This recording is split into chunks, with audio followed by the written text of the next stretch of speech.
أهلا بيكم. عندي كام نصيحة حابة أقولها لأي حد جاي أمريكا هيبدأ بداية جديدة في أمريكا. وجاي يعني واخد شهادة من بلده وجاي أمريكا يبدأ بعد تخرجه. لو أنت أو أنتي عندك واخدة دبلوم أو معهد أو جامعة أو يعني أي شهادة واخداها من مصر أو من أي دولة بره أمريكا، قبل ما تيجي تتحول يعني حولوا الشهادة لدرجات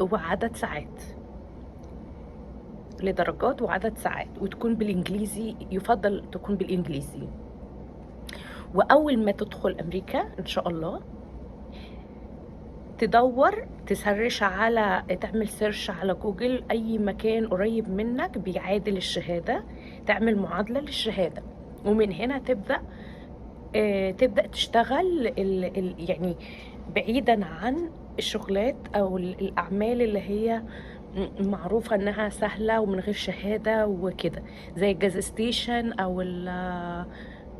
أو كاشير أو أي يعني أو أوبر أو كده. مع احترامنا لكل الأشغال لكل شغل في أي مكان، بس الشغل في المدارس يعني هنركز على الشغل في المدارس بالشهادات بتاعتكم. هيفيدكم في ايه؟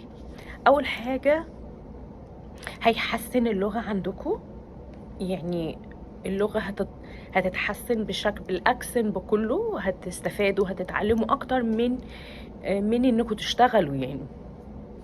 دي حاجة. الحاجة التانية ان شغل المحلات والمطاعم وكل الحاجات دي بتحتاج وقفة كتيرة، شغل كتير، بتحتاج الاعتماد على الجسم اكتر مش على الخبرة او على اي حاجة تاني.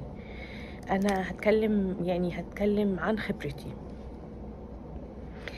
في وظائف في امريكا في المدارس بتبقى مفتوحة في كل الديستريكت يعني منطقة تعليمية، كل المناطق تعليمية.